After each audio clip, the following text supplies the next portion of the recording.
Hello. Thank you for joining us. I'm going to pull this over this way. And good morning to everybody. I have Bowden here, of course. And thanks to all of you. My hair is not doing what I'd like it to do. We're going to talk a little bit here, as we've done in our past sessions, a getting started place for our Stress Less month ahead.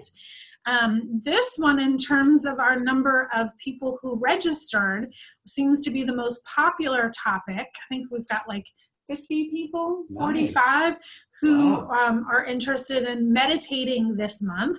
And I do like the fact that it's kind of still January, and it might be a good one to get started with in terms of our New Year's, and something that we can incorporate as we go. So we're going to get started. I know some folks will probably continue to join us. As usual, and historically, I'll send out the email with some of the resources that we've shared, as well as our homework assignment, and we'll talk about that kind of at the end of our session. And of course, we're recording this, probably, I'm pretty sure, and then we'll share that so people can go back, and then of course we'll send it to folks who are not here or having technical difficulties. So I'm going to try to share here our little PowerPoint, and I'll intend to toggle back and forth between this, but what I do want to kind of go over with Bowden is kind of the basics about what is meditation, as well as some of the benefits of it, and then we'll give you some kind of basic how to get started in establishing your practice. And the good news about meditation is there's really no right or wrong way to do it. And we'll give you some suggestions toward the end about getting started and how you might want to choose how to meditate as you get rolling here. So the what it is and what it isn't, I think it might actually be more useful to talk about what meditation isn't as opposed to what it is. Because I think sometimes we think about meditation and we think we have to sit quietly and we have no thoughts in our mind, and we're just going to be this blank canvas when we sit, and it really isn't that simple. So what it isn't is necessarily an absence of thoughts.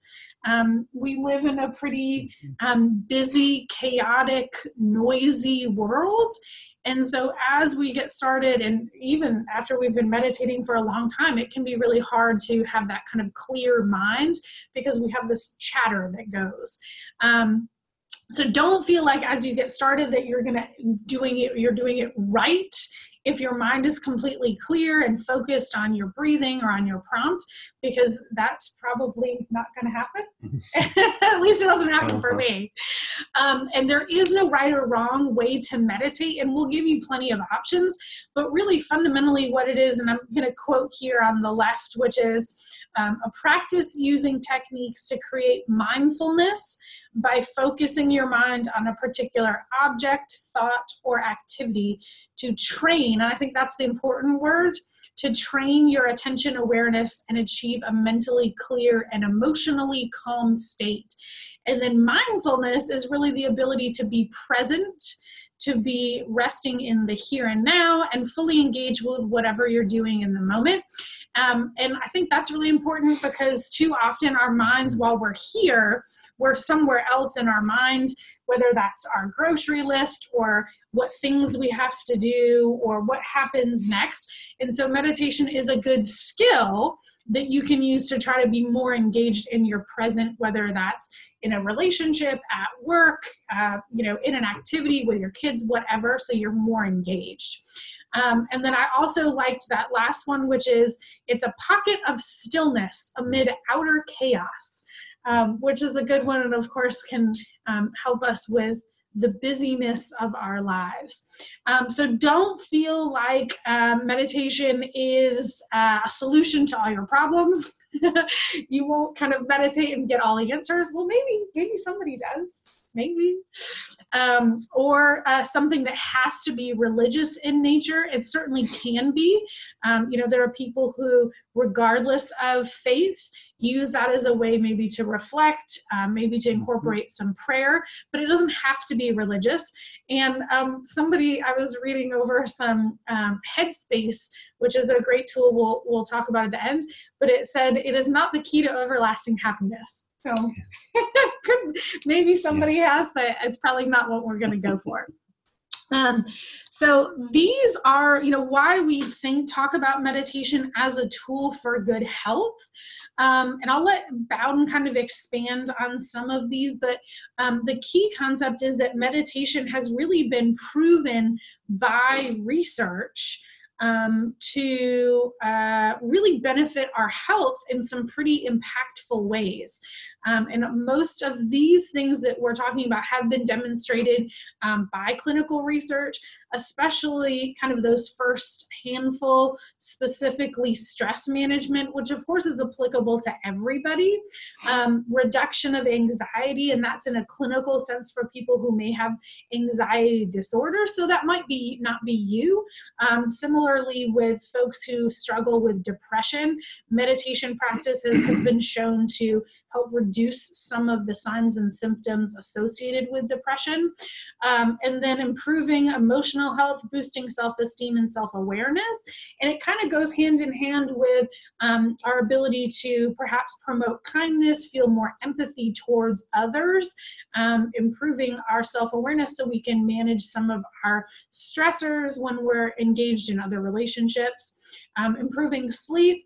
Some that are questionable, that research is still kind of developing on these, reducing maybe age-related memory loss, reducing blood pressure, and has been used, and Bowden was just telling me too about some of the ways it's being incorporated in pain management, especially here as we learn more about the opioid crisis and how pain and addiction may kind of go hand in hand. So is there anything else you'd like to? The one thing it makes me think of in the moment is that all of those are related to physiological arousal. So when we're stressed, where our heart rate goes up and our blood pressure goes up and our respiration rate goes up and so forth. And the same is true with anxiety, of course, blood pressure. But what you're doing in meditation is literally down regulating those things. And so in indirect and in some ways very direct ways, that's the mechanism for physical health benefits, certainly emotional ones as well, but it's that regulation of one's arousal that is a piece of that. Years ago, Bowden was talking about meditation in a different session that we were doing and talked about the fight or flight mechanism, exactly, and how our physiological response to stress has not really changed over tens of thousands of years. And so our body physically can't tell the difference between a really stressful meeting or financial stress and being chased by a lion. Mm-hmm. And so some of the benefits of meditation and stress management in general is, as Bowden said, to help regulate some of that physical response. Because I think, as you said previously, if we have chronic stress, our baseline is higher. Mm-hmm. And so what we want to do is try to bring our baseline stressor down a little bit lower. Yes. Good. Yeah. Well, I've learned something from Bowden over the years. So again, the kind of summary here is that we do know that there are actual physical benefits, as well as emotional health and mental health benefits by engaging in regular practice, which is why we do call it a practice of meditation. And the key here is, just like anything that we do in order to get better and reap the benefit, we have to do it regularly. Same thing is with exercise.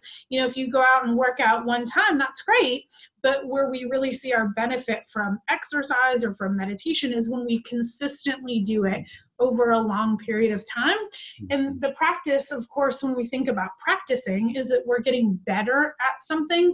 And meditation is one of those that the more we do it, the better we get and the more benefit that we receive. You know, it's just like exercise. Maybe I'm not super great at running, and maybe I'm, aiming for a better 5K time or something like that. So I have to do some kind of training over a long period of time to reach that goal.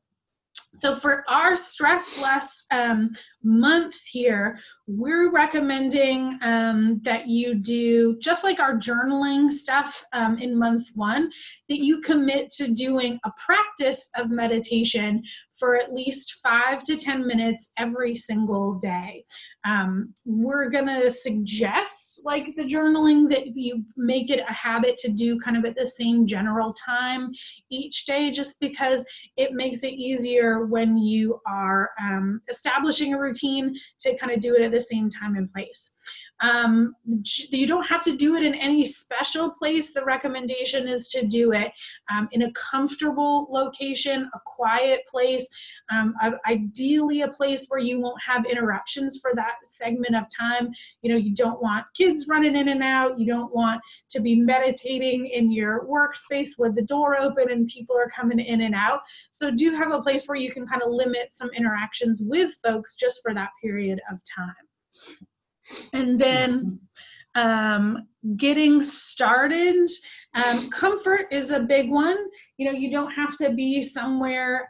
Sometimes the image comes to mind of, sitting cross-legged on a pillow, some of those, Zen-like things. It doesn't have to be somewhere like that. It's anywhere that you feel comfortable. If you have something that's constricting, you might want to take off shoes, what have you. But it can really be anywhere and any place. They do suggest in a seated position, especially for beginners, where you can be able to maintain a good posture. And by good posture, we mean sitting up nice and tall. You're relaxed through your neck and shoulders, your feet are on the floor, and then you have your hands kind of somewhere where you can feel comfortable. Most of the time, you're going to have your eyes closed, and that way it can allow you more to focus internally and then focus more on your breathing as a first prompt. And when we talk about guided meditation, a lot of times the beginning of whatever session will focus on getting started, relaxing, good posture, and then focusing on your breathing. Anything you want to add to that? That sounds great. Yeah. No. Good. That's the idea. And then choosing your practice, there are a couple of options. One is to do a guided meditation, and we've done several of these. Perhaps you've heard Bowden actually do one with us, where somebody, usually an expert or a practitioner, or could be anybody, leads you on a journey of meditation. Okay. Could be something as short as 2 minutes. Certainly there are ones that last an hour. Personally, I think I would have to work up to that. But kind of having the sweet spot of getting started between, 2 and 5 minutes. Hopefully by the end of this month, you can work up to maybe doing 10 minutes or so, perhaps longer if that feels right to you. But the guided meditation is usually where we're listening to somebody kind of lead us through a series of prompts. There are lots of different ones out there with different focuses. Guided meditations can involve a calming meditation, a focus on mindfulness, loving kindness. And so if you did a Google search on you or a YouTube search on guided meditation, hundreds, if not thousands, would pop up, and you can kind of find something that speaks to you. I spelled practitioner wrong. Oh man. But in the unguided meditation, you just kind of meditate alone. You don't have somebody prompting you as you go. You just kind of set a time or a timer, and then you get yourself in a comfortable position, start focusing on your breathing. And there are lots of techniques out there where you can include visualization. So maybe you think about a specific person or item or experience. Some of them have talked about, imagine you're walking through the woods, or you're coming across, you're on a beach, something like that, that can be restful and, give you positive feelings. Another popular one is a body scan, where you kind of focus your intention piece by piece on your physical body. So maybe you start thinking about your feet, and then you move up to your legs, and then you move up to your chest, that kind of thing. Or you can just kind of reflect on one word. So, peace, or love, or Jesus, whatever happens that may be meaningful for you. So you just kind of think about that word over and over again. So any type of meditation is right as long as it's right for you. For beginners, it may be easier to start with a guided meditation because it kind of gets you into the practice without having to think about, what am I going to meditate on? So just something to kind of think of. And you don't necessarily have to stick with one or the other. You could certainly go back and forth. For our practice, what we're going to ask is that you meditate every day for around 5 minutes. You can do more. Certainly, if you needed to start with 2 minutes, that was okay. Choose what type of meditation practice you want to do, whether you want to do guided or unguided. Again, our suggestion is to do a specific time and location. Options may be first thing when you get up in the morning, maybe step out into a quiet space in your home before things get busy. Take your 5 minutes and do your meditation. Certainly could be the end of the day, or it could be something you do, as part of your work day, maybe at the end of lunch or something like that. You shut your door, do your meditation, and maybe that's a nice regroup as part of your work day. As in times past, we have a Healthy You tracker that we'll send around. So you just click through, and on the days that you meditate, that's great. We don't ask you to do it in some specific way, just whatever feels best to you. Now, that being said, we have a couple of suggestions that I think are so great. If you wanted to do a guided meditation, one that we've done a few years ago with a 30-day challenge is this site called Do You Yoga. And if you go to this website, and I'm going to send this around so you can click on it if that's what works for you. You sign up, it's no cost, and then every single day for 30 days, there's a guided meditation. And the one thing I really like about this is that they do all kinds of different meditations. So loving kindness, calmness, mindfulness, all kinds of things. So throughout the 30 days, they're not the same. It's a different one every day. And at the end of the 30 days, you may find that there's a particular type that you really like that you can continue with. So again, that one's free. You can sign up, and literally it'll give you each one a day. I think the longest one is like 11 minutes. Most of them are between 5 and 10.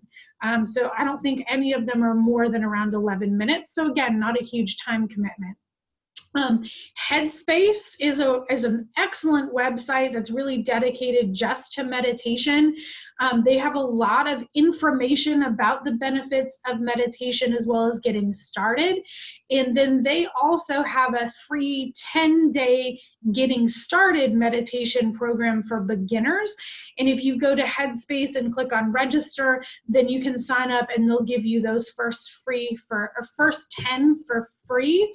They have other meditations as well.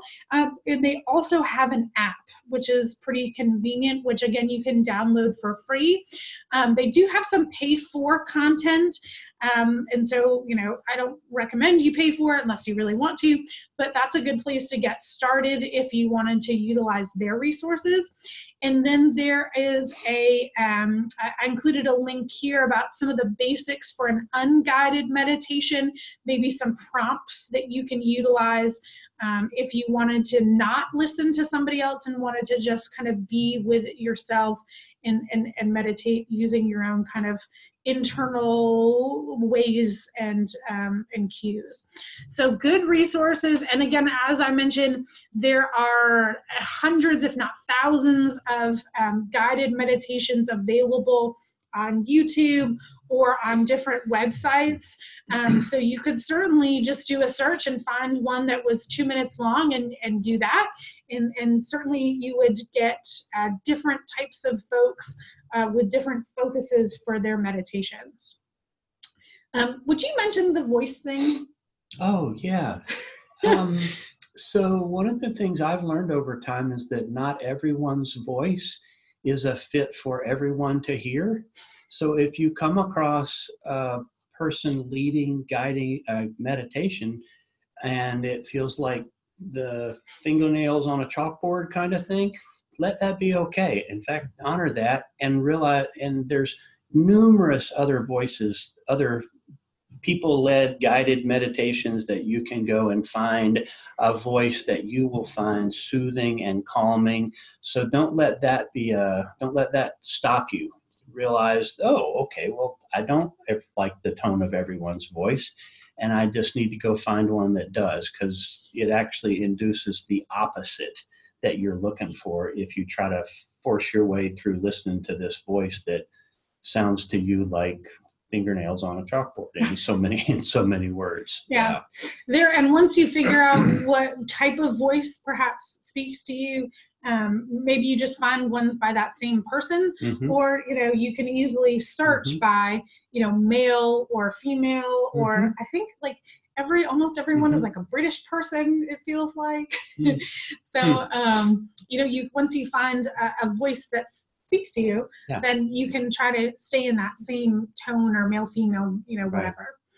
And then the last thing I just want to mention here is, if you're looking for more of a group setting, Kim Meeks, who is in Mercer Medical School, she is doing a mindfulness ongoing program on Wednesdays between January 23rd and February 20th. So that will be a group that will meet in the evenings, I believe, over at the med school on main campus, the main med school building.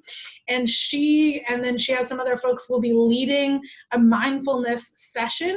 So if you're somebody who is interested in maybe doing it more in person in a group, maybe you like having accountability of showing up for something, or maybe just want to learn more, Kim would be the person that you can contact, and it's Meeks_K at Mercer, and she would be happy to give you some more information about that. And again, I'll share this in the email, so if you want to contact Kim, and get involved with that, great, good opportunity and well-timed here for our homework. So, do you have anything else that you want to add here? Be gentle with yourself. Start slowly. I remember a long time ago first getting involved in this and having the idea of, I wanted to be able to sit down and get into that good space and sit for 30 minutes or something, and it's just not realistic. It truly is called a practice for a reason. It's a skill to develop. You can do it. It's inherent in your capacity, but you have to practice. So even starting, if you find that you need to even start with just 2 minutes is perfectly fine. What matters is find the period of time that feels like that which you can sustain some focused attention. And it's probably not realistic to think that can be 10 minutes. I mean, it just isn't. And what tends to happen is people get frustrated instead. I'm not doing it right. I'm not good enough at it, etc. And that's actually wholly contrary to the idea that you're trying to do. So less can actually be more in this case. When years ago we did the group sessions, and I think we started with 2 minutes, and then for every week we went up, and it was funny because like 2 minutes, I think everybody was like, oh yeah, this is good, and then it was 5, and then it was 10, and then I think our last session was like 20, and you could hear like people moving in their seats. Yeah. A couple people fell asleep, and so again, it's something you have to work up towards, and 20 minutes is a long time to sit and do nothing. It is. But it's worthy of working towards. It is. So, well, thank you all for the ones who came live today. And thank you all for our YouTube watchers after the fact. And if you have any questions as you get started, please feel free to contact me or contact Bowden. And again, there are lots of resources that we can share. The Headspace one is great, even if you don't utilize their meditations, just a lot of different information about the benefits and how to get started. They have a beginners page where it talks about maybe some of the things that could happen in terms of frustrations and those kinds of things. So that way you feel like, hey, this happens to everybody. It's not unique to me. I'm not just bad at meditating. So enjoy the process, and hopefully we'll all be a little bit more down-regulated come middle of February. We will see you all later. Have a great Wednesday, and we will talk to you soon. Thanks, everybody. Bye.